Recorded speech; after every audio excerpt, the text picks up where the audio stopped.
వారణాసి గురించి కొన్ని అప్డేట్స్ అయితే ఉన్నాయి. ఇంకా కొంచెం నేను మాట్లాడాల్సిన విషయాలు కూడా ఉన్నాయి. ఇవన్నీ వీడియోలో అయితే మాట్లాడదాం గైస్. వారణాసి మూవీ నుంచి ఉన్న అప్డేట్లు ఏంటంటే, మన రాజమౌళి గారే ఇంటర్వ్యూలో చెప్పారు. ఏం చెప్పారంటే, వారణాసిలో ఉన్న మేజర్ షూటింగ్ స్పాట్ అంతా కంప్లీట్ అయిపోయిందంట. మేజర్ యాక్షన్ పార్ట్ అంతా కంప్లీట్ చేసుకున్నారంట.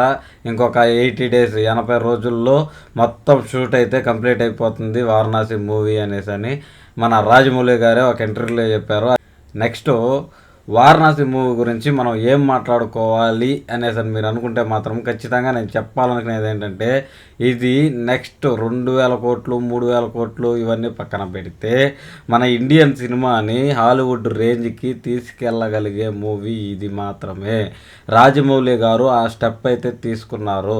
నాకు తెలిసినంత మేరకి రాజమౌళి గారు అయితే ఈ మూవీని వరల్డ్ క్లాస్ మూవీగా అయితే షూట్ చేస్తూ ఉన్నారు. ఇది ఒక గ్లోబ్ త్రోట్ అంటున్నారు, ఇంకా ఒక టైం త్రోట్ అంటున్నారు. టైం ట్రావెలింగ్ మీద ఉండబోయే మూవీయే కాబట్టి దీన్ని ఎక్కడి నుంచి ఎక్కడికి తీసుకెళ్తారు అనే ఎక్సైట్మెంట్ అయితే చాలా ఉంది నాకైతే. నాకు అనిపించినంత మేరకి రాజమౌళి గారు అయితే ఈ మూవీని ఇంకొక రేంజ్కి అయితే తీసుకెళ్ళిపోతారు ఖచ్చితంగా. మన ఇండియన్ సినిమాకి వరల్డ్ మార్కెట్ని ఓపెన్ చేయబోయే సినిమా రాజమౌళి గారు తీస్తున్నారు. దాని పేరే వారణాసి. ఇంకా మన మహేష్ బాబు గారు అయితే చాలా బిజీగా ఉన్నారు, బయట అయితే కనపడట్లేదు. యాక్చువల్గా అయితే రావు బహదూర్ మూవీ ఉంది కదా, మన సత్యదేవ్ గారు తీసినటువంటి మూవీ, ఈరోజే రిలీజ్ అవుతుంది ఆ మూవీ. ఈ రావు బహదూర్ మూవీ ప్రమోషన్స్ కూడా రావాల్సి ఉన్నింది, కానీ రాజమౌళి గారు పర్మిషన్ రాలేదేమో నాకు తెలియదు. కానీ మహేష్ బాబు గారు అయితే రాలేదు ఈ ప్రమోషన్స్కి. కాబట్టి మీకు ఇంకెట చెప్పాలా, మహేష్ బాబు గారు అయితే అంత క్రేజీగా ఇంకా బంధించబడ్డాడేమో అని అంత రేంజ్లో బయట కనపడకుండా ఆయన లుక్ని దాచుకుంటూ ఎక్కువ మీడియా దృష్టిలో పడకుండా అయితే తిరగతా ఉన్నాడు అనేసి క్లారిటీ మనకి. ఇంకా మహేష్ బాబు గారు ఈ మూవీతో వరల్డ్ క్లాస్ హీరో అయిపోబోతున్నాడు అనేది అయితే గ్యారంటీ.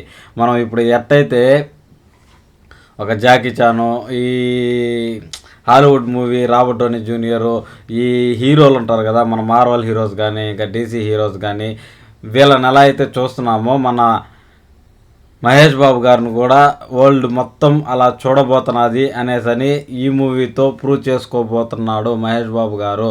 ఇండియన్ సినిమాని వరల్డ్లో ప్రజెంట్ చేయబోతున్నాడు నా మహేష్ బాబు గారి ఫేస్తో. ఇది రాజమౌళి గారు భీకరంగా అయితే ప్లాన్ చేసినారంట. రిలీజ్ మాత్రము 120 దేశాలకు పైగా రిలీజ్ చేయాలి వాళ్ళ లాంగ్వేజెస్లో. ఇప్పుడు అవతార్ మూవీ ఎలా అయితే మన లాంగ్వేజ్లో మన కంట్రీలో ఎలా రిలీజ్ అయిందో మన ఆడియన్స్ అయితే పిచ్చెక్కిపోతారు. అలాంటి మూవీస్ కోసం మార్వల్ మూవీస్ కానీ ఏదైనా మనం చూస్తామబ్బా. అదేవిధంగా మన మూవీస్ను కూడా ప్రపంచం మొత్తం చూసేలాగా తీయాలి అనేసి మన రాజమౌళి గారు చేపట్టిన యజ్ఞం అనుకోవచ్చు దీన్ని మనము.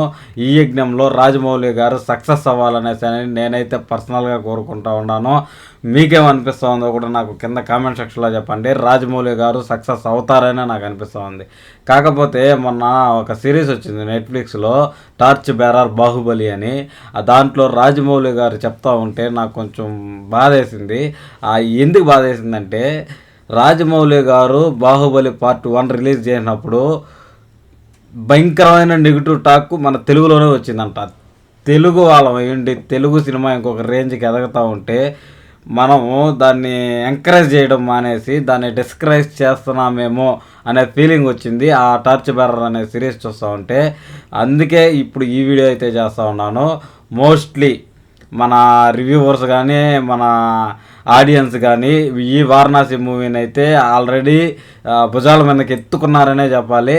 కాకపోతే మనమే కాదు, ఆల్ ఓవర్ ఇండియా భుజాల మీదకి ఎత్తుకొని ఈ మూవీని వరల్డ్ క్లాస్ మూవీగా పుష్ చేస్తే ఖచ్చితంగా మనకి వరల్డ్ క్లాస్ సినిమాలు తీసే అవకాశం మన ఇండియాలో కూడా వస్తుంది. ఇది ప్రపంచ దేశాలు మొత్తం మన వైపు తిరిగి చూసేలాగా చేయగలిగే మూవీ. ఆల్రెడీ బాహుబలితో చూశారు, RRRతో చూశారు. కాకపోతే దీన్ని ప్రపంచ దేశాలు మొత్తం చూడబోయే మూవీ అవ్వబోతున్నది ఇది అనేసి అని గట్టిగా అయితే నాకు అనిపిస్తూ ఉంది. ఇది అలా మారాలనేసి కూడా నేను గట్టిగా కోరుకుంటున్నాను గైస్. మీకేమనిపిస్తున్నదో కూడా కింద కామెంట్ సెక్షన్లో చెప్పండి. ఈ రోజుకి ఈ వీడియోలో ఇంతవరకు అయితే మాట్లాడుకున్నాము. ఇంకా ఏదైనా పెద్ద అప్డేట్ వస్తే మీకు మళ్ళీ అప్డేట్ చేస్తాను. ఖచ్చితంగా ఛానల్ సబ్స్క్రైబ్ చేసుకొని వెళ్ళిపోవండి. ఇక్కడ దాకా చూసిన ప్రతి ఒక్కరికి ఏదో కొంత మేరకైనా ఈ వీడియో నచ్చుంటుందని నేను అనుకుంటా ఉన్నాను. Thanks for watching guys. నచ్చిన వాళ్ళు లైక్ చేయండి. వెళ్ళే ముందు ఛానల్ సబ్స్క్రైబ్ చేసుకోండి. Love you all. Bye bye now. జై హింద్.